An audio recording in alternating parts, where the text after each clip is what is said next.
السلام عليكم ورحمة الله. الحمد لله رب العالمين والصلاة والسلام على أشرف المرسلين محمد بن عبد الله وآله وصحبه أجمعين. J'espère que la connexion est bonne et que je vais pouvoir commencer. J'ai eu 2-3 essais. Si vous êtes connectés, juste me le faire savoir. Donc, titre de cette halaqa, aujourd'hui, c'est Qui est Khattab? Une simple question, mais qui va nous plonger, subhanallah, dans des années de sacrifice, de jihad, d'un jeune musulman qui, je dirais, a déclassé le Che. Et je fais exprès de parler du Che Guevara, car Khattab est ce héros qui a fait oublier Che Guevara aux millions de jeunes musulmans qui percevaient naguère ce héros communiste comme une icône de la résistance des peuples contre le colonialisme, contre l'impérialisme, contre l'oppression des peuples occupés. Khattab est ce nom qui fait trembler et qui a fait trembler les Russes. Khattab, c'est l'icône du djihad en Tchétchénie. Khattab est le mythe vrai. C'est la légende réelle. Le héros en chair et en os. Qui est Khattab? Qui est Samir Souaylim? C'est ce qu'on va voir aujourd'hui, Inch'Allah, billah azza wa jal. Donc je vais commencer par parler de l'enfance et l'adolescence, ensuite le départ vers l'Afghanistan, ensuite le passage par le Tadjikistan, et je ne vais pas, ensuite bien sûr, bien entendu, enfin la Tchétchénie, l'assassinat, son testament, un mot sur ses enfants, sa famille, mais ce qui m'intéresse le plus, c'est la personnalité de Khattab rahmatullah alayh. Quel homme était-il? Qu'est-ce qui a fait en sorte que ce jeune est devenu l'icône qu'il est aujourd'hui? Et quand je dis l'icône, faites très attention, parce que qui dit icône dit récupération. Les personnages historiques qui sont grands sont généralement récupérés par différentes sectes, différents groupes. Tout le monde s'arrache Khattab, comme tout le monde s'est arraché Cheikh Abdullah Azzam. Donc, que ce soit des groupes comme Da'wat Tabligh qui se disaient Azzam Minna, que ce soit des groupes comme les frères musulmans qui disaient Abdullah Azzam Minna, comme plusieurs groupes vont vouloir récupérer ces personnages. Certains groupes salafistes d'obédience saoudite disent Khattab faisait partie de nous. Donc là, au-delà de cette récupération, allons-y voir qui est Khattab. Je me suis basé sur ses propres déclarations, je me suis basé sur ses frères d'armes, des gens très proches de lui. Parmi eux, il y a Issam al-Ma'mar qui a enregistré à peu près une dizaine d'audios en arabe dans lesquels il relate des anecdotes des années qu'il a passées avec lui. Il a côtoyé en Afghanistan, il a côtoyé ensuite dans la première guerre en Tchétchénie, mais dans la deuxième guerre en Tchétchénie, le contact a été rompu entre les deux. Alors, c'est sur cela que je me suis basé. Alors, on commence, Fadla Azza wa Jal, et j'espère que vous allez être présents avec vos cœurs, pas seulement avec vos oreilles, et que cette halaqa sera bénéfique pour plusieurs jeunes qui se demandent qui est ce Khattab. Surtout que lorsque vous tapez Khattab, vous allez trouver que, par exemple, que la Russie l'a classé comme un terroriste. Alors qu'on sait très bien que Khattab rahmatullah alayhi n'avait rien à voir avec le terrorisme. Khattab est né en 1969, le 14 avril. Et je donne les dates avec le calendrier grégorien, pas avec les GIR, parce que je sais pertinemment que la plupart des frères et des sœurs ne savent même pas qu'on est en 1441. Wallah al-Musta'an. Donc, il est né en 1969 et il a été tué. Nahsabuhu shahidan. Inch'Allah, on pense qu'il est un martyr. Wala nuzakki ala Allahi ahada. Et Allah Azza wa Jal seul sait qui sont les martyrs. Alors, Khattab rahmatullah alayhi est né en 1969 et il a été tué en 2002 en Tchétchénie. il a vécu 33 ans. 33 ans, subhanallah, pendant lesquels il a passé une bonne partie de sa vie dans le djihad, dans les combats, dans les montagnes, loin de sa famille, beaucoup de sacrifices. Ses 3 doigts de sa main droite ont été enterrés en Afghanistan. Et lui, il a été enterré en Tchétchénie. Yub'ath, subhanallah, le jour du jugement dernier, sera ressuscité à l'état sur lequel il a été tué. Donc, Khattab, il est né dans le nord de ce qu'on appelle aujourd'hui l'Arabie Saoudite, qui est Bilad al-Haramain, et il était un jeune normal qui a grandi dans une famille pratiquante. Donc, famille pratiquante, et c'était, subhanallah, la norme à cette époque, dans cette région, dans le nord de l'Arabie, une région frontalière avec l'Irak, pas très loin de l'Irak, et il est né dans une famille pratiquante. Son père, subhanallah, l'a comme prédestiné à cette vie des montagnes. Il le prenait avec lui, avec ses frères, les prenait chaque fin de semaine, chaque fois qu'il en avait l'occasion, dans les montagnes, et les encourager, les inciter, donner des cadeaux pour que ces jeunes-là, subhanallah, s'adaptent et soient toujours en contact avec la nature, avec les montagnes. Et la montagne, elle forge l'esprit. Vous savez, quand je dis la montagne, le fait d'escalader la montagne, ça te démontre la petitesse de ta personne.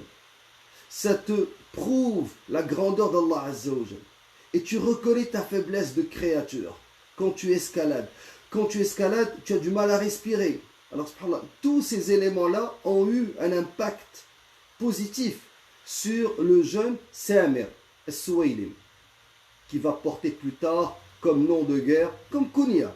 Au début, c'était Ibn al-Khattab. Ensuite, ça a été Khattab tout court.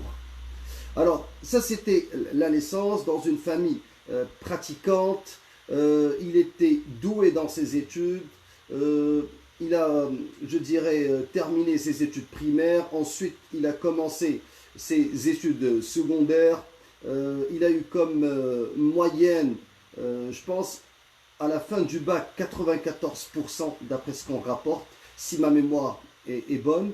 Donc, c'était quelqu'un qui était quand même assez doué dans une famille pratiquante, très de personnalité sensible.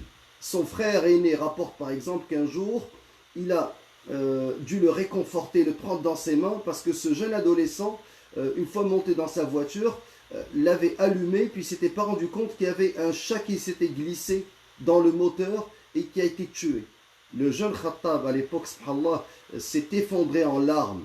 Et il crie, est-ce qu'il est mort, est-ce qu'il est mort? Donc on voit subhanallah, cette sensibilité chez le jeune adolescent. Un jeune adolescent qui ne snobait pas les enfants de sa famille ou du quartier. Quand il était par exemple en train de prier, les enfants montaient sur son dos, il les laissait le frapper, jouer avec eux. Parce qu'on se rend compte maintenant que l'adolescent, dès qu'il arrive à 15, 16, 17 ans, il est dans sa chambre avec son cellulaire, coupé du monde, snob les plus jeunes, veut montrer qu'il est un adulte. Khattab, il n'était pas de ce genre, subhanallah. Ne snobait pas les petits, jouait avec eux, faisait preuve de sensibilité, de compassion. Il détestait l'injustice. Ça, c'est des traits de caractère qui ont été rapportés par ses proches, surtout par son frère Abu Omar. Donc, aussi parmi les éléments, les traits de caractère, c'est, subhanallah, il était porté vers le don. On le connaissait comme Sahib al-Jayb al-Khali. Donc, il ne pouvait pas garder l'argent dans sa poche. Il le dépensait. Donc, il dépensait énormément, donnait aux pauvres, mais aussi dépensait pour ses propres besoins. Donc, ce n'est pas quelqu'un qui est porté vers, par exemple, l'épargne. Non. Il dépensait, et c'est pour cela que des fois, ses parents, sa famille, ne lui donnaient pas beaucoup d'argent parce qu'ils savaient qu'il allait tout dépenser. Parmi les anecdotes que rapporte sa famille, c'est qu'un jour, il était de retour, il a vu sur l'autoroute un musulman soudanais qui demandait de l'aide, Khattab qui s'arrête et il voit que la voiture de l'homme était en panne, alors, et qu'il devait voyager, c'était sur la route de l'aéroport. Alors qu'est-ce qu'il fait? Il l'aide, il l'accompagne, prend subhanallah, la voiture, la répare. Quand la personne est de retour, lui rend sa voiture, ça c'est l'amana, subhanallah, le respect du dépôt, et refuse de prendre l'argent de la personne qui était en panne et qui lui a demandé de réparer sa voiture, lui rend sa voiture, lui rend son argent. Donc subhanallah, ça c'est le trait de caractère principal de Khattab. C'est quelqu'un qui aimait donner, qui aimait aider. Donc en roulant, il voit que la personne a besoin d'aide, il s'arrête, donne de l'aide, accompagne la personne, répare sa voiture et refuse l'argent. Ça c'est Khattab rahmatullah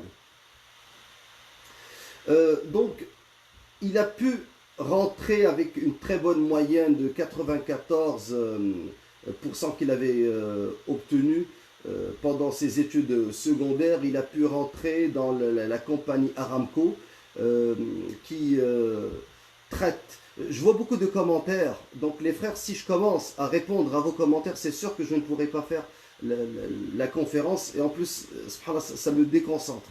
À chaque fois que je dois arrêter pour lire, je dois reprendre le fil de mes idées. Donc ce que je vais faire, je vais ignorer les commentaires, jazakumullahu khayran, et je vais continuer, Inch'Allah, la présentation. Après, Inch'Allah, je vais les lire, barakallahu fikum, pour votre compréhension. Donc, j'ai dit qu'il a pu être accepté dans la compagnie Aramco qui s'occupe du pétrole dans Bilad al-Haramain comme étudiant. Il y avait un programme spécial qui s'appelait CPC et il pouvait, avec ce programme-là, même être payé. À l'époque, il était payé 2500 rials. Et il pouvait, une fois que ses études étaient finies, aller les poursuivre à l'étranger avec une bourse. Mais subhanallah, il va abandonner ses études, il va abandonner sa bourse d'études, le 2500 rials qu'il percevait mensuellement, qui était quand même un salaire assez important pour un étudiant. Il abandonne l'idée d'aller à l'étranger et il est parti en 1988 en Afghanistan. Et ça a été, je dirais, l'élément déclencheur, l'élément qui a tout changé. Abandonner ses études, abandonner les rêves. Il rêvait comme tout le monde de terminer ses études, de travailler, de se marier, de fonder une famille, de vivre heureux, d'avoir une voiture. Tous les rêves que les jeunes ont, ses frères proches, ses amis d'enfance disent que c'était quelqu'un comme tous les autres. Dans le désert, dans les montagnes, il rêvait d'une belle mariée, d'avoir des enfants, de faire carrière. Il va tout abandonner et sa vie va basculer. Et subhanallah, son père, au début, il disait: quand est-ce que mon fils va revenir? Maintenant, la guerre en Afghanistan est terminée. Les Moudjahidines ont battu l'Empire soviétique. Donc, l'URSS est sortie d'Afghanistan. Est-ce qu'il va retourner? Son père attendait. Mais lorsqu'il a commencé à voir les prouesses et les vidéos de son fils, il leur a dit: ce serait dommage qu'il revienne. Sa place n'est pas parmi nous. C'est bien ce qu'il fait là-bas. Ce type de personnage ne doit pas vivre entre les femmes et les enfants. Ce type de personnage doit vivre entre les tranchées et les montagnes. Voilà, c'est son propre père qui a réalisé ça quand il a vu que son fils était en train d'aider les opprimés et avait un impact, subhanallah, avéré dans, je dirais, la résistance, le djihad des peuples contre leurs oppresseurs. Donc il arrive en 1988 et une fois qu'il est arrivé en Afghanistan, la plupart des Arabes à l'époque étaient placés dans des fronts. Bien sûr, la direction revenait aux Afghans et les Arabes qui s'en allaient, avaient beaucoup qui sont partis surtout d'Arabie Saoudite, Bilad al-Haramain, le Yémen, l'Algérie. Il y avait aussi des Palestiniens, des Jordaniens, des Marocains, des Tunisiens, mais je dirais que le pays qui a donné le plus à l'époque, c'était l'Arabie Saoudite, le Yémen, l'Algérie et le Maghreb en général, l'Égypte aussi, la Jordanie, donc le Soudan. Il y avait des musulmans qui étaient venus de partout, de par le monde. Et à l'époque, le djihad était bien vu par les Américains, l'Occident, Donc c'était les freedom fighters, donc les combattants de la liberté. Les gouvernements, d'une certaine manière, laissaient faire. Certains gouvernements laissaient faire parce qu'ils voulaient avoir une bonne réputation auprès de leur peuple, comme l'Arabie Saoudite. D'autres gouvernements, ils voulaient tout simplement se débarrasser de cette jeunesse qui aspirait à vivre sous l'islam, sous la charia. Par exemple, le gouvernement algérien ou le gouvernement, par exemple, égyptien, qui laissait carrément partir ces jeunes-là pour leur faciliter, je dirais, le martyre, entre guillemets. Bien sûr, eux, ils ne perçoivent pas, ces gouvernements ne perçoivent pas ça comme un martyr, mais ils voulaient se débarrasser de ces gens. Donc ça, c'était une réalité qu'on ne peut pas occulter. Khattab, mais ça ne veut pas dire que ces jeunes-là étaient instrumentalisés. C'était iltiqa masalih. Les deux avaient des intérêts. Ces gouvernements voulaient se débarrasser, puis les jeunes, ils voulaient partir. Ils n'étaient pas payés pour le faire. Donc, là, on parle de la fin des années 80. Il arrive en 88. Et subhanallah, dès son arrivée, il va y avoir karama min al-karamat, un prodige.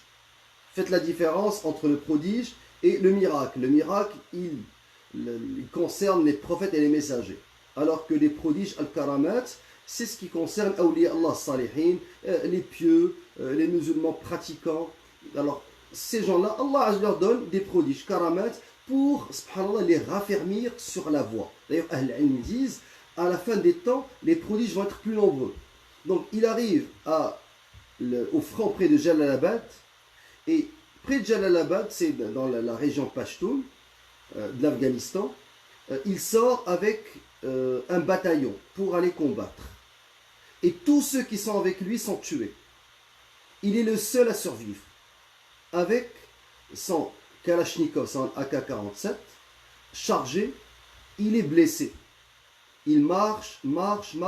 Ensuite, entend des patrouilles soviétiques, russes, dans la région. Donc, subhanallah, comme il les a entendus, il a escaladé un arbre. Dès qu'il a escaladé cet arbre, il y a 2, 3, 4 loups, ils ne se rappellent pas le nombre, qui sont venus rôder parce qu'ils ont flairé le sang. Là, on est dans une région montagneuse de l'Afghanistan. Khattab est blessé. Tous ses compagnons du djihad ont été tués. Il saigne, il a son arme. Il monte, subhanallah, sur l'arbre et il attend d'une certaine manière les renforts ou attend que ceux qui le cherchaient, qui cherchaient les blessés, qui patrouillaient la région, quittent. Je vois des commentaires et je vais vous dire une chose. L'un des traits de caractère essentiels de Khattab, c'est le fait qu'il préservait sa langue. C'était quelqu'un, tous ceux qui l'ont côtoyé disaient qu'il ne parlait jamais des autres. Il ne connaissait pas cette chose qui s'appelle la médisance et qui, Allah musta'an, est devenu fakihatul majalis, le fruit des assemblées. Donc c'était quelqu'un qui parlait très peu et ne parlait jamais des autres. Mais c'était un homme d'action, c'était un homme qui agissait. Et on va voir dans sa personnalité, mais je vais juste terminer cette anecdote parce que je vois de part et d'autre des commentaires qui me distraient. Alors, Khattab est blessé, il est sur un arbre, il y a des loups qui rôdent, et regardez, subhanallah, al-hikma al-ilahiyya, la sagesse divine. Comment Allah Azza wa Jal a fait en sorte que le destin de Khattab n'était pas encore arrivé. Il fuit les patrouilles, monte sur l'arbre, blessé, en train de saigner. À ce moment-là, ce geste, cette action l'a fait sauver des loups. Une fois que les loups étaient là et que les patrouilles sont parties, il a pris son arme pour tirer, pour tuer les loups. L'arme s'est enrayée. Hikmah min Allah Azza wa Jal. S'il avait tiré, subhanallah, qu'est-ce qu'il aurait fait? Il aurait attiré l'attention des patrouilles qui vont revenir une autre fois. Mais Allah Azza wa Jal a fait en sorte que Khattab ait peur de se faire arrêter, blessé par les patrouilles soviétiques. Il monte l'arbre pour échapper aux patrouilles soviétiques. Et là, il se retrouve, subhanallah, à avoir échappé de justesse à une meute de loups. Une fois qu'il est sur l'arbre, il veut tuer l'un des loups pour éloigner les autres, pour pouvoir descendre. Et là, l'arme s'enraye. Si l'arme ne s'était pas enrayée, il aurait attiré l'attention des patrouilles. Subhanallah, il va finalement descendre et marcher pendant des kilomètres. Il arrive à un village près de Jalalabad lorsqu'il est pris en charge par la population qui ont commencé à l'aimer et à prendre soin de lui parce qu'ils sentaient dans ce rescapé l'odeur des martyrs qu'ils ont perdus. Leurs enfants, leurs maris, leurs frères. Alors, il est devenu, d'une certaine manière, le bien-aimé du village. Ils ont pris soin de lui, l'ont soigné. Ensuite, il va passer de Jalalabad à Côte. Et il va rester à Côte un bout de temps dans ce qu'on appelle le bataillon de Khattab. Parce qu'il va lui-même, subhanallah, constituer autour de lui un groupe de jeunes. Ensuite, il va partir à Zarbadakhsh. Zarbadakhsh, c'est une localité qui était dirigée, un front qui était dirigé par un chef des Moudjahidines très connu, un Afghan qui s'appelait Saif el-Moulouk. Saif el-Moulouk, c'est un nom qui a terrorisé les soviétiques. Et il était connu, subhanallah, pour sa dextérité, par le fait qu'il ciblait les avions russes et il avait descendu plusieurs, subhanallah, de ces avions-là. Alors, Khattab était sous l'autorité de Saif el-Moulouk, mais il avait son propre groupe. Maintenant, certains vont se dire, comment Khattab est devenu émir? Comment se fait-il qu'un jeune qui est né, comme on a dit, en 69, il part en Afghanistan en 88, donc il n'a pas encore 20 ans, il a comme 19 ans, vers la fin de ses 18 ans, il part en Afghanistan, et quelques temps après, il devient émir. C'est que Khattab était, très doué. Sur le plan intellectuel, il était doué, vif d'esprit, il avait une excellente mémoire, et c'était un perfectionniste. Donc il a fait ses entraînements rapidement. C'est pas quelqu'un qui trichait, c'est quelqu'un qui était ordonné, qui avait le sens de l'autorité, respecter les ordres des émirs. 3, l'obéissance était, subhanallah, conjuguée à un caractère qui faisait en sorte qu'il ne parlait pas beaucoup. Toutes les choses, cette perte de temps, il ne la connaissait pas. Donc c'était quelqu'un d'appliqué dans ce qu'il faisait. Il était venu, pour s'entraîner, donc il ne parlait pas d'autre chose. 2, il combattait les soviétiques, ne parlait pas d'autre chose. C'était ça, Khattab. Donc c'était pas quelqu'un qui prenait des verres de thé comme d'autres et qui passait des heures à parler des gouvernements qu'il considéré comme étant mécréant parce qu'il n'appliquait pas Shar Allah Azza wa Jal, mais c'était ce genre de discussion. À quoi ça va le conduire? Dans le contexte dans lequel il est, sous les bombardements. Ce qui arrive, c'est qu'il y a divergence d'opinion, il y a dispute, et comme les armes sont là, qu'est-ce qui va se passer?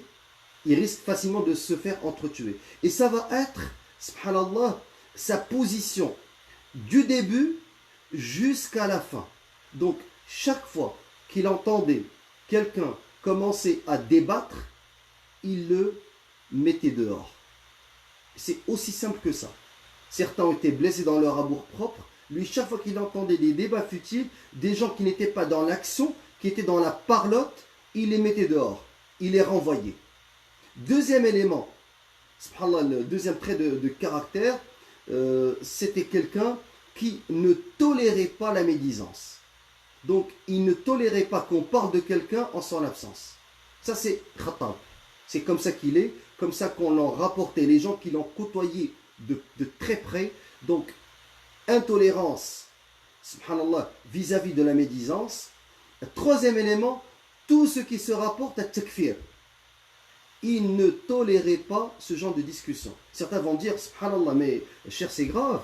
Allah Azza wa Jalla dit وَمَنْ يَكْفُرْ بِالطَّاغُوتِ وَيُؤْمِنْ بِاللَّهِ فَقَدِ اسْتَمْسَكَ بِالْعُرْوَةِ الْوُثْقَى لَا انْفِصَامَ لَهَا وَاللَّهُ سَمِيعٌ عَلِيمٌ. Parmi le premier pilier La ilaha illallah, l'attestation de la foi, a deux piliers. Le premier, c'est al-kufr bit-taghut. Et le deuxième, donc il y a un-nafi, thumma al-ithbat. Et le deuxième, après la négation, il y a l'affirmation de la foi en Allah. Donc pour que tu sois croyant, tu dois faire le kufr bit-taghut. Mais tous ces gens-là faisaient le kufr bit-taghut d'une manière générale. Mais quand vient le temps de déclarer telle personne mécréante, Khattab disait, c'est pas aux combattants de le faire. Vous êtes des débutants, des novices dans le combat. Et vous êtes des sous-novices dans le sharia. Et vous êtes des sous-novices dans l'aqida. Donc apprenez la base et laissez les grands savants. Il avait ses références, parmi ses références, il y avait Cheikh Ibn Uthaymin et les étudiants de Cheikh Ibn Uthaymin. Donc ceux qui étaient présents avec lui à Zaldabarch ou à Côte, c'était des étudiants Tarabat'in de Cheikh Ibn Uthaymin vers lesquels il revenait. Et une fois en Tchétchénie, il va y avoir un contact direct. Il appelait directement Cheikh Ibn Uthaymin pour demander des fatwas. Certains ne vont pas être d'accord, certains, ça, je vous rapporte le personnage comme il était. Donc, pas de médisance, pas de débat futile. 3, pas de takfir de mu'ayyan. Donc, c'est sûr que si quelqu'un lui dit que celui qui n'applique pas la législation est un croyant, Khattab va être en désaccord avec lui. Il va lui dire non, celui qui n'applique pas la législation n'est pas un musulman. Mais quand vient le temps de dire X ou Y, à moins que son cas ait été clairement identifié par les savants, il ne laissait pas aux jeunes le soin de commencer à mettre des étiquettes. Pourquoi? Parce que regardez ce qui s'est passé par la suite et vous allez comprendre que Khattab était non seulement stratégique, mais il appliquait, subhanallah, shara comme il se devait, parce que quand quelqu'un qui est non seulement ignorant, mais qui est sahib hawa, qui a, subhanallah, une passion dans le cœur, commence à distribuer les étiquettes de lui, il est mécréant, lui, il est fasir, il est pervers. Ce qu'on va voir comme conséquence, c'est ce que nous vivons aujourd'hui dans le monde musulman. Qu'est-ce qui s'est passé? On a commencé à voir des ignorants qui n'ont pas lu un livre dans leur vie. Pas seulement qui n'ont pas lu un seul livre, qui lisent même pas l'arabe. Et qui lisent des traductions mal faites, a commencé à devenir des mouftis, des qodats, des émirs. Donc lui il disait, je suis un combattant, un mujahid, je connais la base de ma aqida, je connais la base de ma religion, je reste un combattant. Dans le groupe, il y a un talib ilm qui a cette tazkiya des savants, lui il peut être la référence en matière de fiqh. Que ce soit même pour jama' salat, le fait de regrouper les prières, ou de prier al-qasr par exemple, dans le voyage, ou le fait de ne pas jeûner dans le voyage. Tous ces éléments-là, Khattab ne prenait pas une décision. Ce n'était pas lui qui décidait. Même s'il était l'émir, il revenait voir Ahl-Ilm. Comment il est devenu émir? Comme j'ai dit, le charisme. Et le charisme n'est pas une chose qu'on peut apprendre dans une université. Soit la personne est charismatique et qu'elle attire à elle les gens, soit qu'elle ne l'est pas. Et le charisme n'a rien à voir avec la compétence. Tu peux être très compétent, mais tu n'es pas charismatique. Les gens ne se regroupent pas autour de toi. Et je donne un exemple avec, regardez, parce que je sais que les jeunes, ils regardent souvent le foot. Tu peux avoir un grand footballeur, un grand joueur de foot. Il est très compétent, il est excellent. Mais ce n'est pas lui qui mène, ce n'est pas lui le chef d'équipe. Le chef d'équipe, ça peut être un défenseur ou le gardien de but. C'est lui qui est dans le vestiaire, lorsqu'il parle, les gens l'écoutent. Donc Khattab, même s'il était jeune, il avait ce charisme. Et les autres, les jeunes et les moins jeunes, l'aimaient et se regroupaient autour de lui. Et subhanallah, une fois qu'ils étaient autour de lui, il ne se la jouait pas. Il ne se présentait pas comme un émir supérieur aux autres. Tu ne pouvais pas le reconnaître. Il était un des hommes, comme les autres hommes. Et quand il déléguait le pouvoir à ses adjoints, il insistait sur le fait que al-imara taklif wa laysa tashrif. Donc le fait d'être un émir, c'est une responsabilité et non pas un privilège. Wa sayyidul qawmi khadimuhum. Donc le meilleur parmi le seigneur des hommes, des gens, le seigneur du groupe, le meneur, est celui qui sert les autres, et non pas celui qui se fait servir par les autres. Donc, même s'il était émir, les gens lui obéissaient avec plaisir parce qu'ils ne sentaient pas que Khattab était là pour donner des ordres. Mais c'était le premier fil khidma, c'était le premier qui travaillait, subhanallah, et les autres le suivaient. Donc là, on parle d'un homme d'action. Et je dirais que j'ai parlé de sa sensibilité, je parlais de sa compassion, j'ai parlé du fait qu'il détestait l'injustice, qu'il était porté vers le don. J'ai parlé du fait qu'il était ordonné. Donc c'est quelqu'un qui aimait que tout soit ordonné, tout bien rangé, tout propre. C'est quelqu'un qui avait le sens de l'autorité, de l'obéissance. J'ai parlé de tous ces éléments-là. Mais il y avait aussi un élément très, très, très, très, très important. C'est action. Al-af'al qabla al-aqwal. Donc c'était un homme d'action. Un homme qui agissait. Et je donne un exemple. Ceux qui l'ont côtoyé, ils disent que lorsqu'il se réveille le matin, après Salat al-Fajr, al-Adhkar, al-Qur'an, après c'est l'action, c'est le travail. Et quand il n'y avait rien à faire, lui, il trouvait aux autres quoi faire. Il leur disait, ah, il faut creuser des tranchées à telle place. Même si ce n'était pas nécessaire, mais il les faisait travailler. Parce qu'il était sûr que l'oisiveté est la mère de tout vice. Quand les gens n'ont rien à faire, qu'est-ce qu'ils commencent à faire? Ils commencent à parler. Et la discussion devient un débat. Et le débat devient un takfir. Et le takfir devient, il s'entretue. Donc lui, d'une certaine manière, il ne laissait pas de temps libre. Le jour était organisé. Salat al-Fajr, Adhkar, Qur'an, entraînement, ensuite creuser les tranchées, laver les vêtements, cuire la nourriture, aller chercher le bois, allumer le feu. Il n'y a pas de temps libre. Une fois qu'il y a un temps libre, il était sûr et certain que des hommes armés, qui n'ont rien à faire, vont commencer à faire quoi? À discuter. Et la discussion, si elle n'est pas encadrée, elle conduit vers quoi? Vous allez me dire, mais c'est normal que les gens discutent. Non, c'est pas normal. Parce que dans la vraie vie, tu te lèves le matin, tu vas travailler, tu vas aux études. Et tu reviens fatigué. Et tu dois faire tes courses. Tu n'as pas le temps de la parlotte. On a commencé à voir on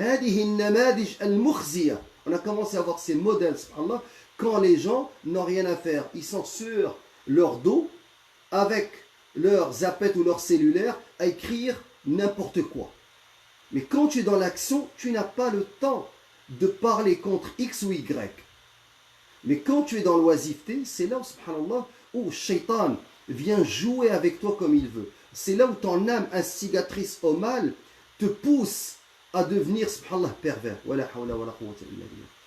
Donc, j'ai parlé quelques traits de caractère de Khattab, et j'ai dit que parmi les plus marquants, le fait qu'il tenait sa langue, qu'il ne parlait pas, le fait qu'il ne débattait pas, le fait qu'il était un homme d'action, qu'il aimait plaisanter avec les autres, c'était pas quelqu'un au-dessus des autres. Donc il disait aux émirs, ceux qui vont arriver, la seule différence entre vous et eux, c'est que vous êtes arrivés avant eux. Donc traitez-les humainement, traitez-les comme vos frères, comme vos petits frères, même s'ils sont plus âgés. Ils ne voyaient pas avec un œil de mépris, comme le font certains salafistes, entre guillemets, qui n'ont rien à voir, salaf que le slogan. Ils ne voyaient pas d'un œil de mépris les Afghans.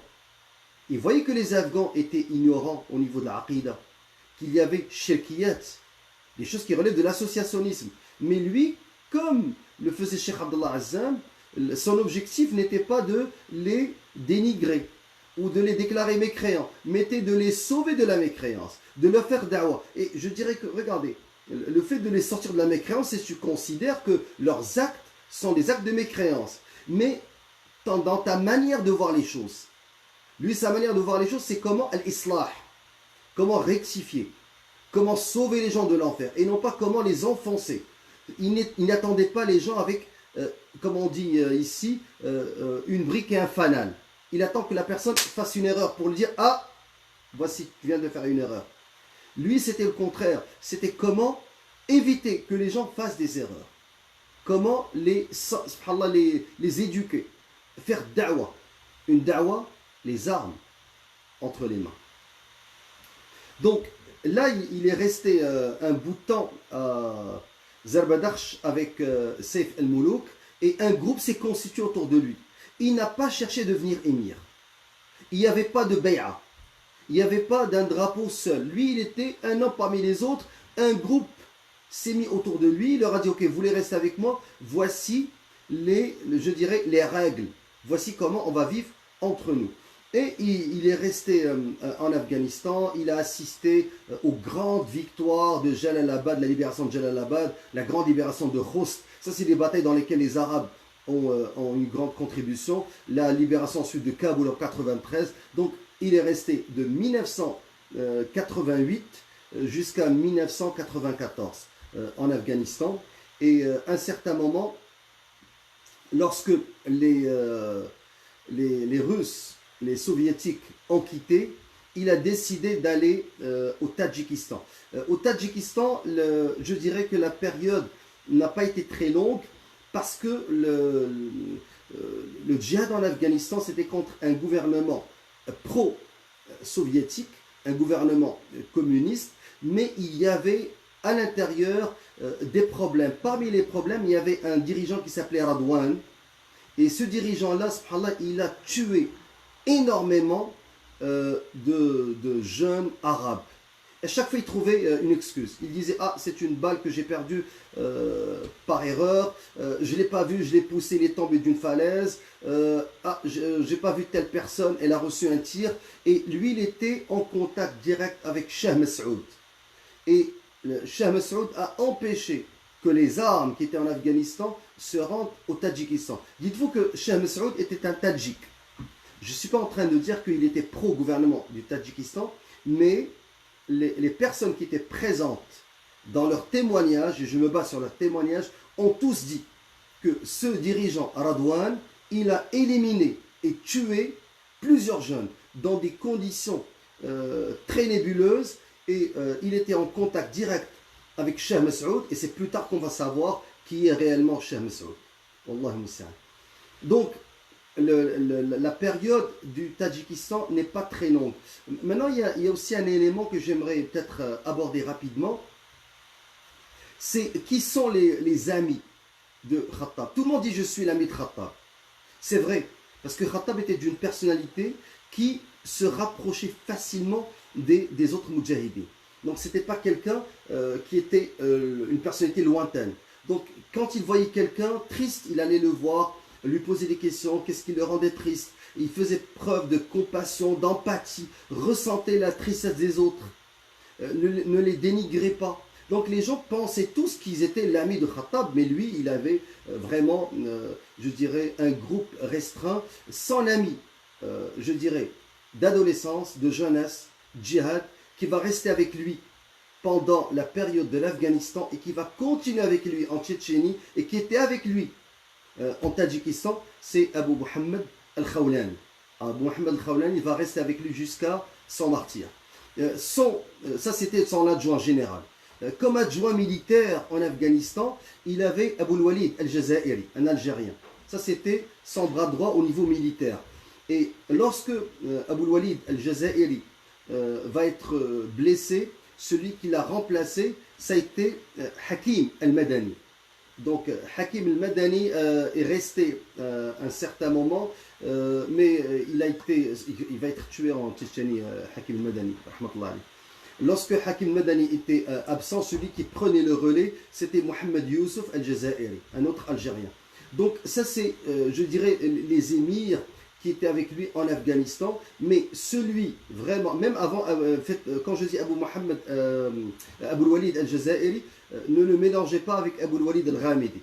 Abu al-Walid al-Ghamidi, qui est celui qui va remplacer plus tard Khattab parmi les combattants arabes en Tchétchénie. Le Ghamidi vient de Qabilat Ghamid, donc il vient de Belad al-Haram et de l'Arabie Saoudite.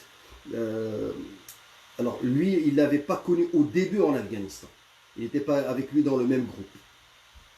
Alors, comme j'ai dit, son adjoint, c'est toujours Abu Muhammad al-Khawlani, qui était l'adjoint de toujours, son ami le plus proche, et vraiment, tout le djihad en Afghanistan et en Tchétchénie et en Tadjikistan, il y avait deux hommes. Il y avait Khattab, rahmatullah alayh, et son ami de tous les jours, Abu Mohammed al-Khawlani. Maintenant, passons au trait de caractère, à la personnalité. J'ai parlé de la personnalité, mais je dois vous donner des exemples, des anecdotes pour que vous compreniez qui est réellement Khattab. J'ai parlé de sa modestie. Quelqu'un qui était modeste, qui ne la jouait pas. Il disait aux émirs, ses adjoints, soyez, subhanallah, miséricordieux entre vous. Ne parlez pas mal contre les autres. Quand vous donnez des ordres, commencez par être celui qui fait lui-même le travail. On rapporta un jour que les toilettes étaient de plus en plus sales et que tout le monde se rendait compte que puisque les toilettes sont loin, on parle d'une région montagneuse, les gens ont les pieds pleins de boue, quand tu rentrais, c'était pas beau à voir. Mais à un certain moment, ils ont trouvé que les quelques toilettes qui étaient là étaient toutes propres après Salat al-Fajr. Donc quand ils se réveillaient, ils rentraient dans les toilettes, ils trouvaient que les toilettes étaient propres. L'une des personnes les plus proches de Khattab, il voyait toujours quelqu'un enveloppé par ce qu'on appelle le rida en arabe, en pacho en afghan, ils appellent ça battou, donc une sorte de cape. Et lui, il était enveloppé par cette cape, par la personne qui nettoyait, et on le voyait, il pensait que c'était un Afghan, un employé, un domestique qui a été payé pour venir nettoyer les toilettes. Mais lorsque l'un d'eux, un jour, s'est réveillé plus tôt, il a découvert que celui qui avait toutes les toilettes, c'était Khattab rahmatullah alayh.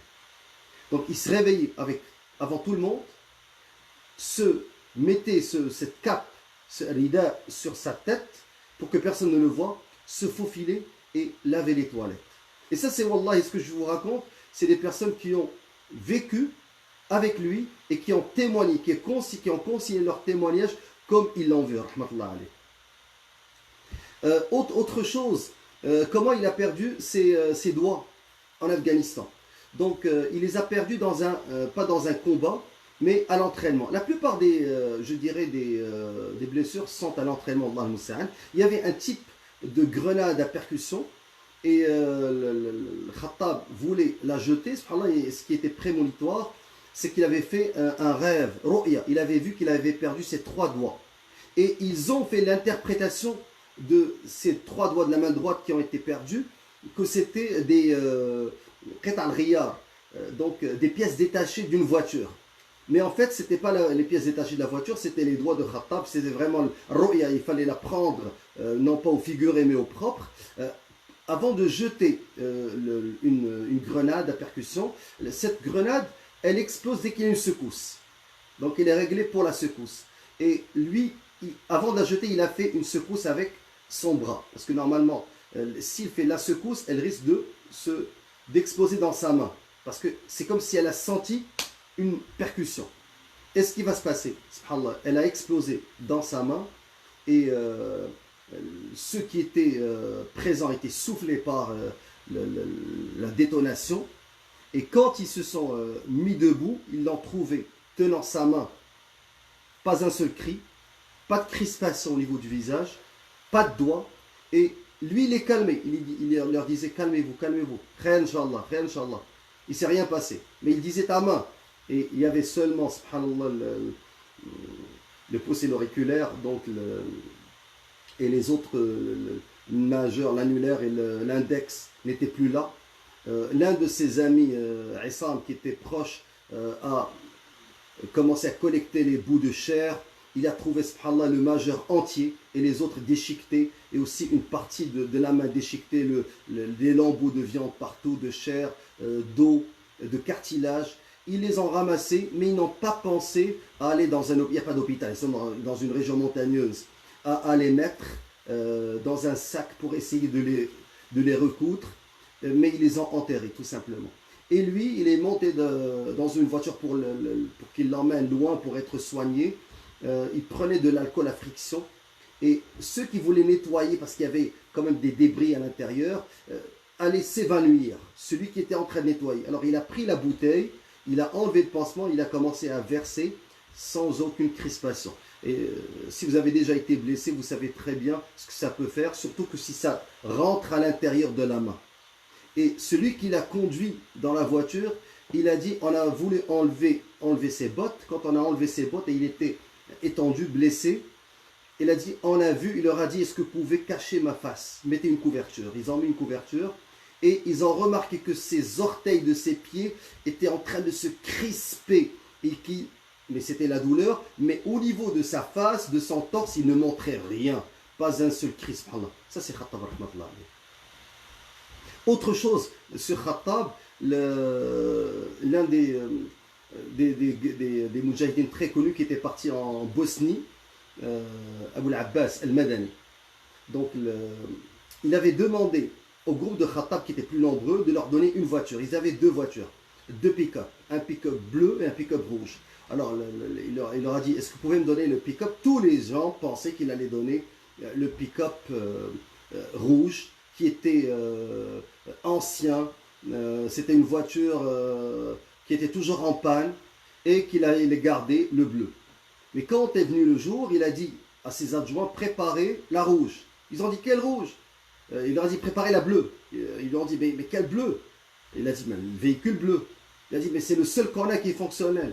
On leur donne la rouge. Il leur a dit, non. Moi aussi, j'ai pensé que vous alliez penser à ça, mais on va leur donner le véhicule bleu et on va se garder la voiture rouge. Ils ont dit, subhanallah, il leur a dit, celui qui donne pour Allah, Allah lui fait remplacer son don par quelque chose qui est meilleur. Ils ont dit, quelques semaines après, deux voitures, deux pick-up, subhanallah, deux voitures neuves sont venues du Japon vers le Pakistan, Peshawar, directement vers l'Afghanistan, en direction du groupe de Khattab rahmatullah alayh. Allah Azza wa Jalla lui a fait remplacer ce don par deux voitures, alors que l'autre groupe était moins nombreux et eux ils avaient plus besoin, subhanallah, ils étaient dans une région plus dangereuse et il a donné, subhanallah, ça c'est donc ne crois pas l'un de vous tant qu'il n'aime pas pour son frère ce qu'il aime pour lui-même. Lui il a donné ce qu'il avait de meilleur, subhanallah, pour ses frères. Alors, parmi subhanallah, les hadiths que j'aimerais citer, ce hadith de Mu'adh bin Jabal radiallahu anhu, qui montre vraiment la personnalité de Khattab. Quand il est parti voir Rasul, il a dit, oh envoyé d'Allah, enseigne-moi une action qui me conduit au paradis, qui m'éloigne de l'enfer. Rasul il a dit à Mu'adh bin Jabal radiallahu anhu, certes tu m'as demandé une chose importante, grave, mais elle sera simplifiée pour celui à qui Allah facilite la tâche. Adore Allah sans lui adjoindre nul associé, observe la prière rituelle, acquitte la zakat, jeûne durant le mois du Ramadan et accomplit le pèlerinage. Ensuite, le prophète poursuivit. Il a dit, veux-tu que je te montre les portes du bien? Le jeûne est un rempart. Et Shabab, il jeûnait toujours les lundis, jeudis. L'aumône éteint le péché comme l'eau éteint le feu. Et Khattab était quelqu'un qui donnait énormément. La prière de l'homme au milieu de la nuit. Je suis toujours en train de citer le hadith du prophète rapporté par Tirmidhi. Et parmi les choses qui distinguaient Khattab, deux choses. Quand il entendait Allahu Akbar, le premier qui était dans As-Saf, première rangée de la prière, il n'était jamais en retard. La deuxième, Qiyamul Layl, Sharaf al-Mu'min. Donc c'était quelqu'un qui ne délaissait jamais la prière de la nuit.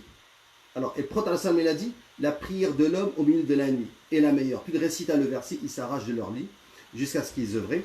Ensuite, il reprit, le prophète veux-tu que je te montre la partie principale de la religion, sa colonne et l'extrémité, l'extrémité de son sommet. Oui, oui, envoyé d'Allah, répondis-je. C'est toujours Mu'adh bin Jabal qui répond. Il répondit, la partie principale de la religion, c'est la soumission à Allah.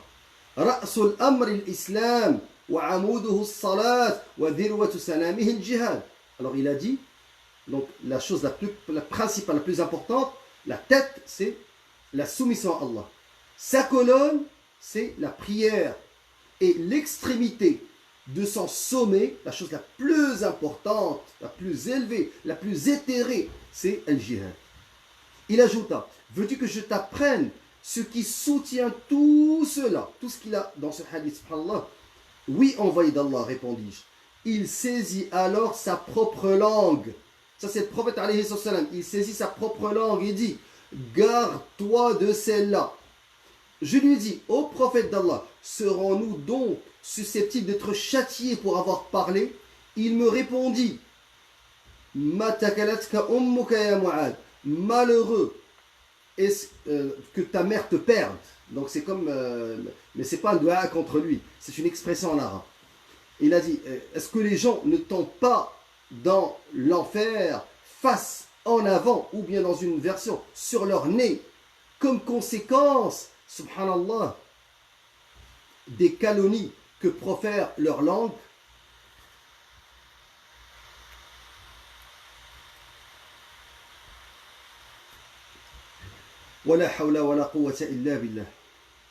Donc, ça c'est ce hadith-là, c'est l'application extrême de, subhanallah, l'application, excusez-moi, parce que je vois des commentaires, des insultes. Abu, machin truc, Abu, subhanallah, l'a'bat al-mukhabarat. Vraiment, on voit l'éducation des services secrets. Tous ces Abu, machin truc, qu'on ne connaît pas, qui rentrent, qui lancent des insultes, je ne sais pas, ils s'insultent entre eux. Wala hawla wala quwwata illa billah. Ces gens-là n'ont rien appris. Ils n'ont rien appris, ni du Coran, ni de la Sunna. Allah musta'an. Donc, ce hadith, il résume, subhanallah, la personnalité de Khattab. Qiyam al-layl, le fait qu'il tenait sa langue, le fait qu'il était quelqu'un au service de sa umma. Donc, ce hadith, vraiment, subhanallah, résume la personnalité de Khattab, rahmatullah alayh. Autre élément de sa personnalité, si c'est ce qui m'intéresse, je ne suis pas venu aujourd'hui pour vous raconter la guerre en Afghanistan ou la guerre en Tchétchénie ou au Tadjikistan. On peut faire ça pendant des séances. Aujourd'hui, moi, ce qui m'intéresse, c'est qui est Samir al-Suwaylim, qui est Khattab, rahmatullah alayh. Donc, lui, il a eu l'application de at-tawakkul, le fait de compter sur Allah, de placer sa confiance en Allah. Et quiconque place sa confiance en Allah, Allah lui suffit. Et c'est en Allah que les croyants doivent placer leur confiance. Autre verset, et place ta confiance en le vivant qui ne meurt jamais. Autre verset, الذين قال لهم الناس إن الناس قد جمعوا لكم فاخشوهم فزادهم إيمانا وقالوا حسبنا الله ونعم الوكيل. Certes, ceux auxquels l'on disait, les gens se sont rassemblés contre vous, craignez-les, cela accrut leur foi. Et ils dirent, Allah nous suffit, il est notre meilleur garant. Ils revinrent donc avec un bienfait de la part d'Allah et une grâce, nullement ne les toucha, et ils suivirent ce qui satisfait Allah. Donc ça c'est Khattab, rahmatullah alayh.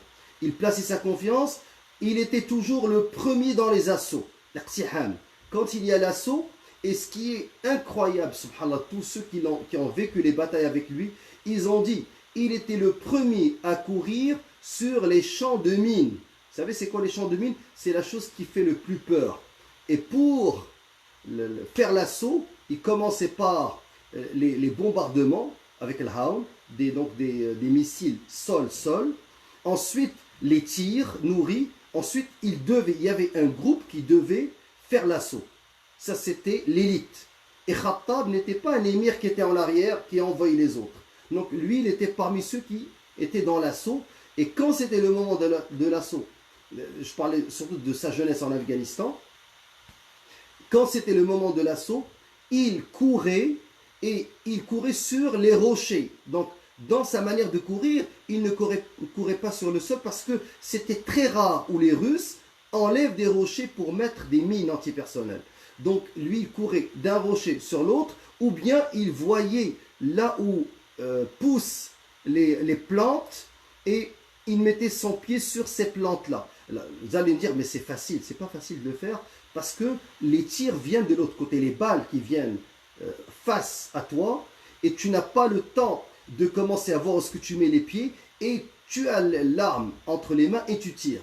Donc c'était, subhanallah, un courage, et je dis un courage religieux, un courage basé sur la foi qui n'avait pas son pareil. Donc c'est vraiment quelqu'un, les gens, ceux auxquels on disait, les gens se sont rassemblés contre vous, craignez-la, ceux-là, zadahum imanan, accru leur foi. Et ils dirent, hasbunallahu ni'mal wakil, Allah nous suffit. il est notre meilleur gagnant. Garant, excusez-moi, il est notre meilleur garant. Il revint donc avec un bienfait de la part d'Allah et une grâce, nullement ne les toucha, et ils suivirent ceux qui satisfaient Allah. Donc ça, c'était sans courage. Il était le premier à faire l'assaut, alors que les balles venaient du sens inverse, il allait vers les balles. 2, il traversait les champs de mines en courant sur les rochers, n'avait pas peur. 3, il y a un truc de base quand il y a des bombardements. Il faut al-inbitah, il faut aller au sol, ventre sur le sol. Et ça, c'est tout le monde qui le fait.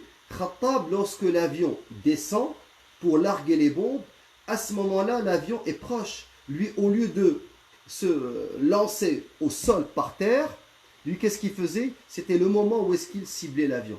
Et certains ont dit, mais c'est faisable. Mais quand est venu le temps de l'appliquer, ceux qui étaient avec lui disaient, il est très rare que des personnes qui entendent le bruit, subhanallah, terrorisant de l'avion qui s'apprête à lancer des bombes, ne se jettent pas ventre par terre, subhanallah, le ventre sur le sol. Il disait, c'est vraiment une élite, qalilun min qalil, qui restait debout. Et lui, il restait debout. Et quand vous me dites que le fait de courir vers faire l'assaut, courir vers les bas, c'est une chose qui était normale, c'est normal quand tu ne vois pas des têtes qui explosent, quand tu ne vois pas tes frères tués, quand tu ne vois pas le sang partout. Lui, il voyait ça et il continuait tout droit. Alors, ça c'est subhanallah la personnalité de Khattab. J'espère avoir fait le tour de sa personnalité.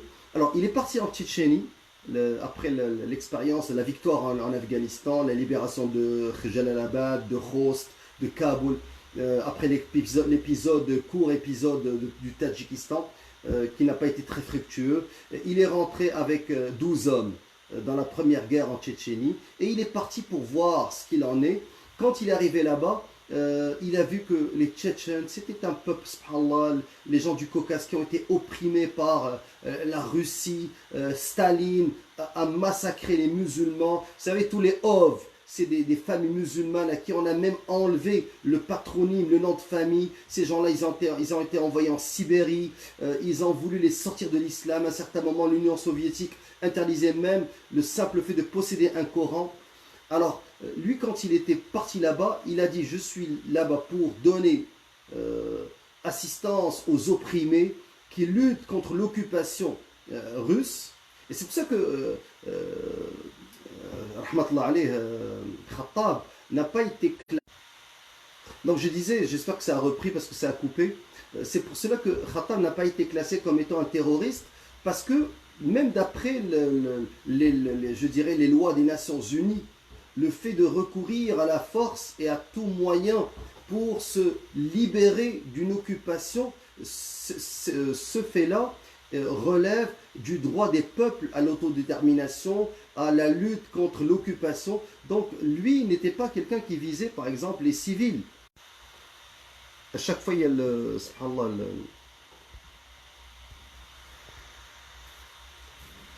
il y a une coupure, j'espère que... Est-ce que vous pouvez juste m'écrire si le signal est là? Parce que j'ai l'impression que ça coupe. Donc je disais que Khattab rahmatullah alayh n'a pas été classé parmi les...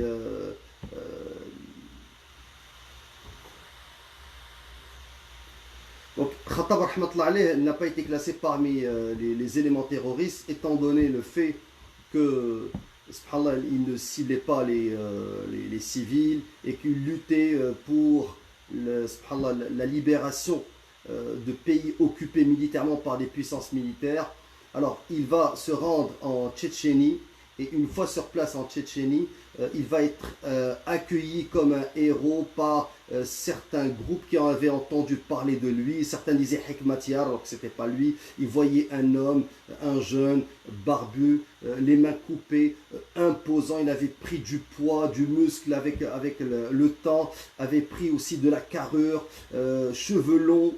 Ils l'ont accueilli et ce qui va le renforcer, subhanallah, dans son djihad en Tchétchénie. Il va parler avec une vieille musulmane, c'est lui qui rapporte cette anecdote, et il va lui dire, qu'est-ce que vous voulez? Elle a dit, Wallah, tout ce qu'on veut, c'est rester musulman et vivre sans que ces cochons de Russes ne viennent ici violer nos filles, viennent ici tuer nos jeunes.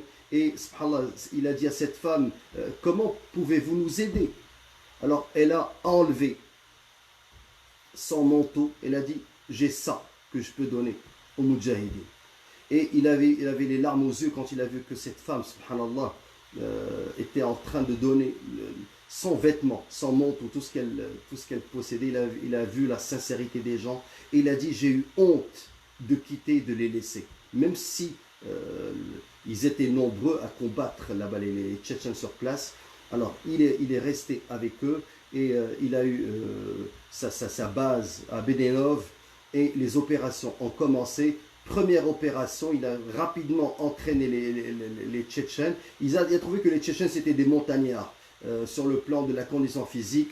Ils étaient doués pour la vie dans les montagnes. Tout ce qui relève du cardio était robustes, c'est des montagnards, mais ils n'avaient pas d'expérience de guérilla. Et il a trouvé que eux, ils combattaient, défendaient les villes. Et sa stratégie militaire, Khattab, c'était de leur dire, arrêtez de défendre les villes. Occupez-vous des routes. Sortez des villes, parce que en étant dans les villes, vous exposez les habitants au bombardement sauvage et meurtrier des Russes, mais sortez des villes, comme ça, vous allez pouvoir attaquer les convois, et ça, c'était sa marque en Tchétchénie. Les convois militaires et couper les routes. Et première opération, le groupe de Khattab vont détruire 5 véhicules militaires, 41 soldats russes, 5 officiers, et il va enregistrer 0 perte avec ses hommes. Deuxième opération, il a préparé pendant 2 mois.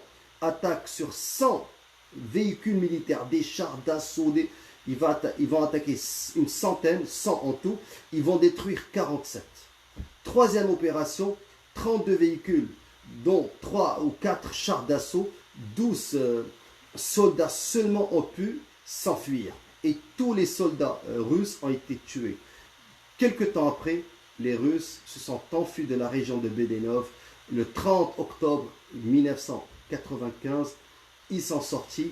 Ensuite, Dodayev a lancé, c'était le président russe qui était un ex-général soviétique en Afghanistan. Il a combattu, subhanallah, les musulmans en Afghanistan. Après, il est revenu dans son pays, dans sa région natale, et il va devenir un moudjahid. Regardez, hier, il était un prêtre qui bombardait les musulmans, et Jawhar Dodayev, rahmatullah alayh, il va lancer l'assaut final pour libérer Grozny. Une fois que Grozny a été libéré, il va continuer les attaques et il va dire aux Russes, c'est une guerre de 50 ans. On vient d'en passer 2, il nous reste encore 48. Et ça, c'était le début de Khattab rahmatullah alayh en Tchétchénie. Donc, stratégie militaire claire. Donc, autre chose des traits de la personnalité de Khattab, c'est que c'était un fin stratège. Non seulement c'est un combattant, mais c'est quelqu'un qui planifiait minutieusement ses opérations.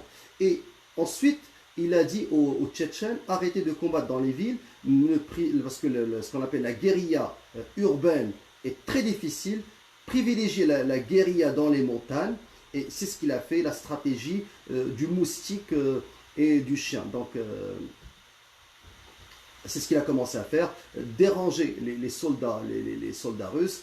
Et Allah Azza fait en sorte, peut-être un jour, Inch'Allah, on fera une série historique sur les guerres d'Afghanistan, de Bosnie, de Tchétchénie, parce que ce n'est pas le moment de tout détailler.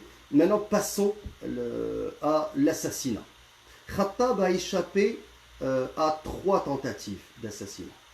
Et c'est la 4e. Je parle des assassinats ciblés, je ne parle pas des combats. Donc plusieurs batailles, ça je ne parle pas des batailles en Afghanistan, Tadjikistan et en Tchétchénie. Première guerre en Tchétchénie, la deuxième guerre en Tchétchénie. Je vous parle maintenant des tentatives qui étaient ciblées contre lui. Parmi ces tentatives, il y a une première en Afghanistan. En 1992, les Russes sont venus faire un bombardement massif à l'emplacement dans le camp de Khattab. 2 ans après, Saif al-Muluk, qui était l'Afghan dirigeant, avait mis les mains sur des documents des Russes. Ils sont rentrés dans une base. Ils ont trouvé qu'il y avait eu un ordre du haut état-major russe de bombarder le groupe de Zabardash. J'espère que la prononciation est bonne. Donc Zadarbarsh.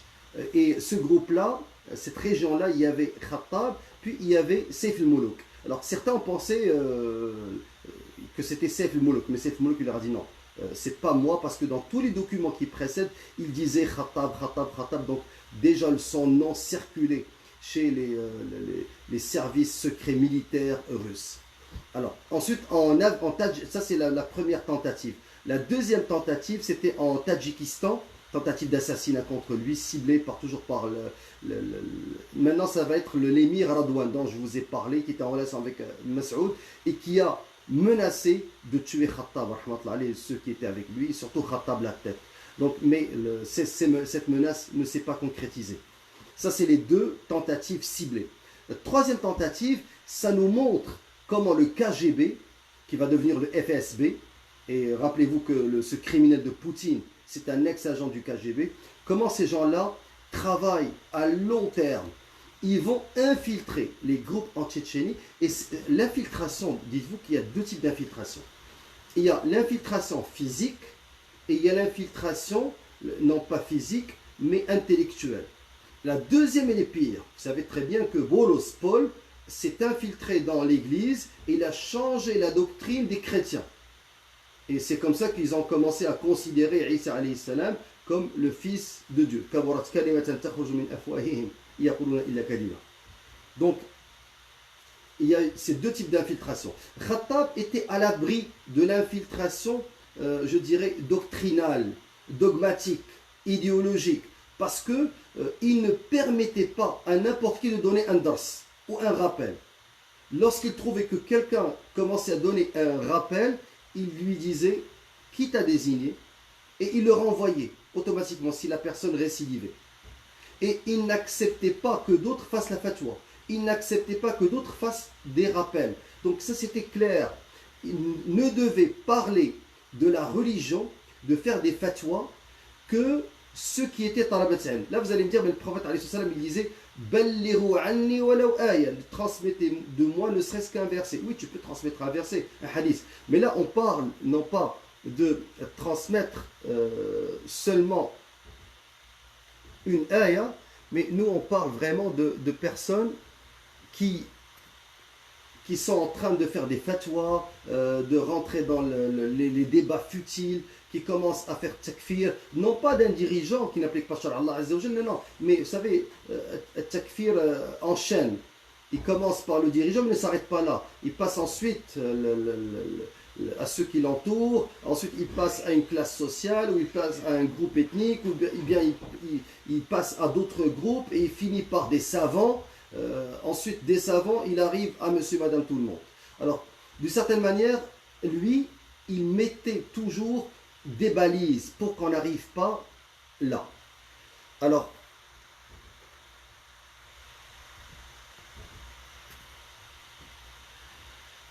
donc il était à l'abri de ce type d'infiltration, mais il restait l'autre infiltration qui était physique.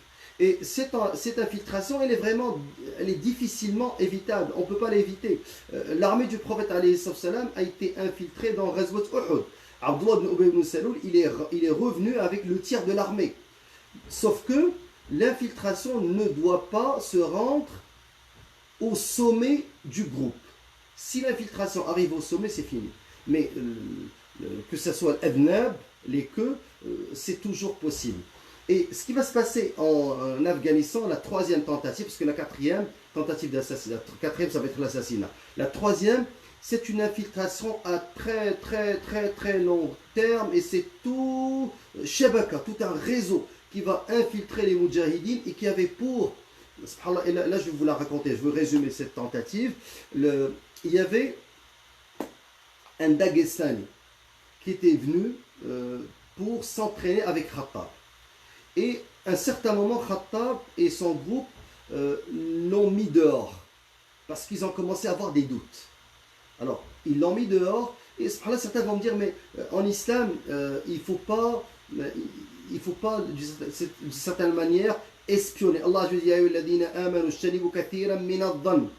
donc, vous qui avez cru, évitez d'avoir beaucoup de doutes, de commencer à avoir le mauvais doute sur les gens, le mauvais soupçon. Inna ba'da al-dhanni ithm. Alors, ba'da, c'est pas tout, mais certains soupçons est un péché. Wala tajassasu, et ne vous espionnez pas. Wala yaghtab ba'dukum ba'da, et ne médisez pas les uns sur les autres. أيحب أحدكم أن يأكل لحم أخيه ميتا فكرهتموه واتقوا الله إن الله تواب رحيم. Donc ce verset-là, certains l'interprètent de Surat al-Hujurat comme quoi c'est interdit d'avoir le moindre doute. Ahl-Ilm disent oui, c'est interdit d'avoir le doute à moins qu'il y ait qarina, à moins qu'il y ait des éléments factuels qui te poussent à avoir ce doute-là. Et j'avais déjà expliqué dans Surat Yusuf que Yaqub alayhi salam, Jacob le prophète, quand ils lui ont donné l'habit de Joseph, de Yusuf alayhi salam, rempli de sang, et ils lui ont dit au père, le loup l'a mangé, il a pris l'habit rempli de sang et il leur a dit, c'est un loup miséricordieux, il a mangé mon fils sans déchiqueter son habit.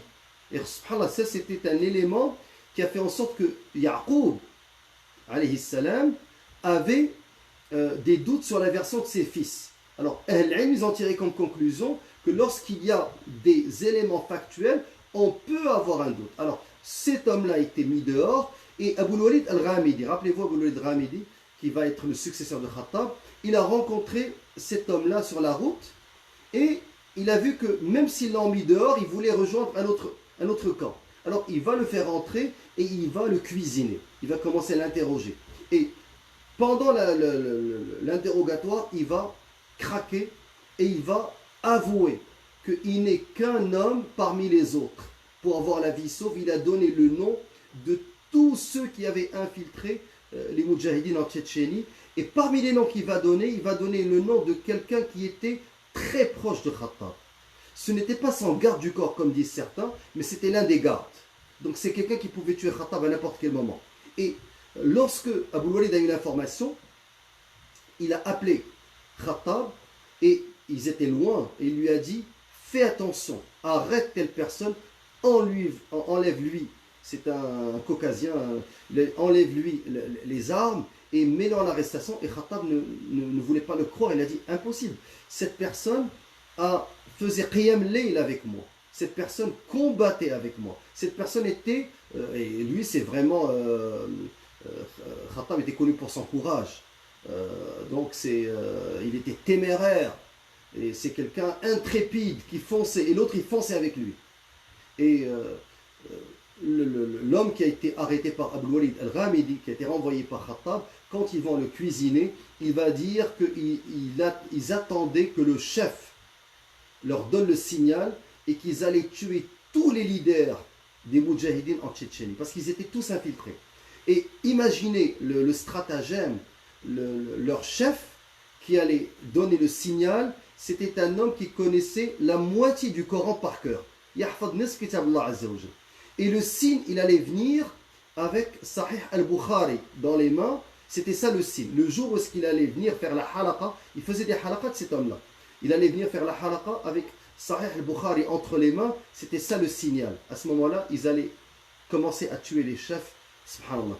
Alors, lorsque Khattab va arrêter ce garde qui était un agent des services secrets russes, il va lui dire pourquoi tu ne m'as pas tué depuis longtemps alors que tu avais la possibilité, sur un ton calme, sur un ton, je dirais, serein, froid. Il lui a dit tout simplement parce que je n'ai pas eu l'ordre. Si j'avais eu l'ordre de te tuer, je l'aurais fait. Il a dit, et tu me suivais pendant, il dit, je te suivais pendant les combats. Tu me suivais pendant Qiyam Layl, je te suivais pendant Qiyam Layl. Et ne pensez pas que c'était facile parce que en Tchétchénie, dans le froid, ils n'avaient même pas le droit d'allumer le feu. Ils passaient des fois la nuit à sautiller sur leurs pieds pour ne pas geler. Certains avaient des engelures dans les orteils, certains leurs pieds saignaient. Et subhanallah, j'ai déjà parlé du courage de Khattab. Et peut-être j'ai oublié un élément. Lorsqu'on a subhanallah, il a perdu ses 3 doigts et qu'il versait de l'alcool à friction pour désinfecter les plaies. Il a mis du miel et un bandage, il a gardé ce bandage. Il n'est jamais parti se soigner, subhanallah. Sa main était restée toujours comme ça. Le miel pour éviter qu'il y ait une infection. Donc, ça c'est la 3e tentative d'assassinat. La 4e, c'est une lettre qui a été envoyée et qui contenait du poison. Issam al-Ma'mar, celui qui a raconté sa vie avec Khattab dans plusieurs épisodes qui sont disponibles sur les réseaux sociaux, lui, il met en doute la version du poison dans la lettre. Il a dit parce que d'autres personnes ont touché cette lettre et ne sont pas morts. Il dit que c'est probablement une nourriture qu'on lui a donnée. Donc, c'est soit la lettre, soit la nourriture. Donc, lui, il remet en doute la version de la nourriture, de la lettre, excusez-moi. Donc, lorsqu'il va manger et lire cette lettre qui lui est parvenue, déjà, ceux qui étaient autour de lui avaient des doutes parce que la lettre était d'un papier, d'une certaine manière soigné, plastifié. Et ils lui ont dit, ça se voit que cette lettre vient de gens très en haut, subhanallah. Et après, il va sentir la fièvre, il va sentir qu'il est très faible et il s'est alité. Il n'a pas pu faire salat al-dhuhr comme imam. Il va choisir, comme quand il était blessé, il va commencer à désigner, subhanallah, les successeurs, à désigner. Toujours, il pense à la umma avant de penser à lui-même. Les mains, la main, subhanallah, moitié coupée, les doigts coupés, la main le sang qui gicle. Il pensait qu'il était le successeur, qu'il adjoint, qu'il va faire telle chose pour vraiment laisser tout bien organisé. Et en Tchétchénie, une fois blessé, il pensait toujours à la suite des opérations. Donc, Stashhad, rahmatullahi alayhi, nahsabahu shahidan, la yuzaki Allah ahad, il est tombé en martyr. Il va laisser sa femme, une Tchétchène, qui est rentrée à Médine avec 3 enfants, avec une fille et 2 garçons. Sa fille aînée s'appelle Sarah, déjà mariée, s'est mariée vers 2015-2016. Ses 2 fils, Saleh et Sajid, ils sont aussi rentrés à Médine. Donc ils vivent bien. Fil Medina al-Munawwara, la ville du prophète alayhi salatu wassalam. Ça c'est pour sa femme et ses 3 enfants. Son frère Mansour Souwailim a révélé le testament de Khattab. Le testament, il est en 9 points. Je vais le lire rapidement. Je sais que la halaqa est trop longue et que vous êtes probablement fatigués, surtout les frères qui nous suivent d'Europe et du Maghreb, d'Afrique.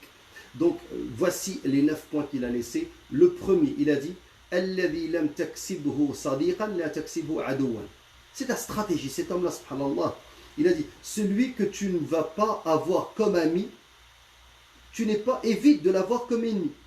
Donc, s'il n'est pas ton ami, il ne doit pas forcément être ton ennemi. Et ça, cette stratégie, elle est bonne, non seulement dans les relations interpersonnelles, mais aussi dans la stratégie, parce qu'on a vu que certains groupes n'ont rien de stratégique. Alors, deuxième élément, ne jamais s'immiscer dans les affaires des autres, à moins que tu veuilles, subhanallah, réconcilier les gens. Donc, il n'a pas le temps, c'est un homme d'action, il n'a pas le temps de fourrer, excusez-moi l'expression, son nez dans ce qui ne le regarde pas. Troisième élément, al-qital da'iman ma'al kufr al-bawah. Donc, lui, il était contre le fait de combattre un musulman. Qu'il y ait cette fitna interne, que les musulmans commencent à s'entretuer. Et le prophète, par exemple, dans le hadith du dirigeant qui n'applique pas Shar Allah, il a dit jusqu'à ce que vous voyez al-kufr al-bawah, donc la mécréance claire, par exemple, qui n'applique pas Shar Allah, donc quelque chose qui est vraiment clair, qui est apparente. Quatrièmement, la taqum al-jihad, la tuqim al-jihad fi makan illa ida tabannahu ahluh. Alors lui, il disait, tu ne peux pas commencer le djihad dans un endroit si les gens, par exemple une guerre de libération, si les gens eux-mêmes n'ont pas commencé, s'il n'y a pas ce qu'on appelle al-hadina al-sha'biyya, s'il n'y a pas, parce que la guérilla ne peut pas survivre si il n'y a pas la population qui l'appuie, si le peuple n'appuie pas. Alors il a dit, tu n'es pas obligé d'aller à telle place si les gens ne veulent pas. Il faudrait que les gens eux-mêmes appuient pour que la guérilla donne des fruits. Cinquième élément de son testament, استشارة العلماء الأفاضل وأهل الحكمة والخبرة بشكل دائم والابتعاد عن الاجتهاد الشخصي قبل أي عمل. Il dit qu'il faut toujours consulter les savants pieux qui craignent Allah, ceux qui ont, subhanallah, la sagesse et ceux qui ont l'expérience. Parce que il peut avoir beaucoup de science, mais il n'a pas la sagesse ou la connaissance, fiqh al-waqi', le fait de connaître le réel. Mais il faut aussi qu'il y ait la science. Et s'éloigner de l'interprétation personnelle.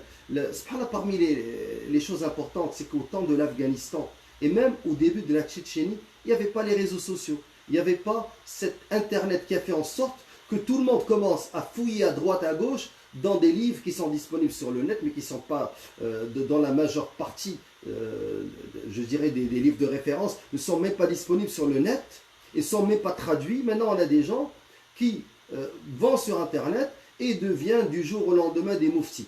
Donc lui, il disait, évite ton interprétation personnelle, tes efforts personnels, va consulter les gens d'expérience, les gens de connaissance, de savoir. Et c'est ce qu'il faisait, il appliquait ça à la lettre. Donc à chaque fois qu'il choisissait quelqu'un, il choisissait la personne compétente et mettait chaque personne dans son domaine d'expertise. Numéro 5, donc il faudrait toujours que tu lises, que tu interprètes, que tu analyses ton ennemi et ne le sous-estime jamais et essaie-le avant, teste-le avant. Donc ça c'est un conseil, nasiha jami'a. Donc analyse ton ennemi, connais-le bien, ensuite ne le sous-estime pas, ensuite teste-le, teste sa réaction avant. Ne fonce pas avant de l'avoir testé. Numéro 7, استخدم عنصر المفاجأة واستغل نقاط ضعف عدوك. Ça c'est vraiment la base de ce qu'on appelle la guérilla. Toujours la surprise, donc l'effet de surprise, et cibler les points faibles. ثامنا, huitièmement, استعن بأهل الكفاءة ثم الأصدقاء بعد الإعداد المتقن.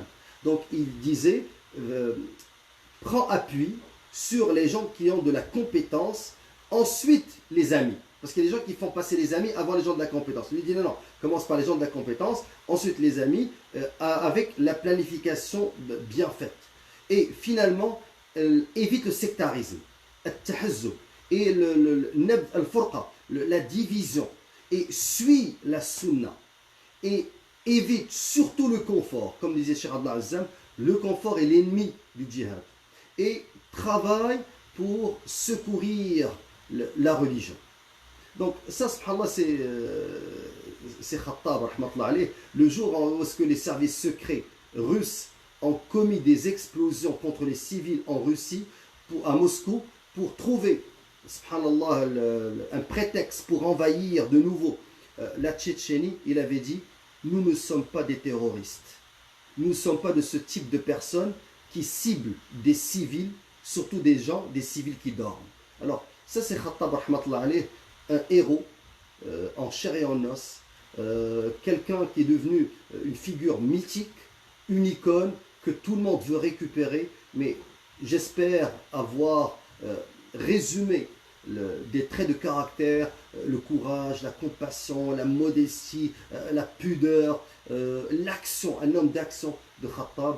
qu'Allah Azza wa Jal lui fasse miséricorde. أسأل الله عز وجل أن يرحمه وأن يتقبله في عليين مع الصديقين والشهداء مع النبيين والصديقين والشهداء وحسن أولئك رفيقا. سبحانك اللهم وبحمدك أشهد أن لا إله إلا أنت نستغفرك ونتوب إليك.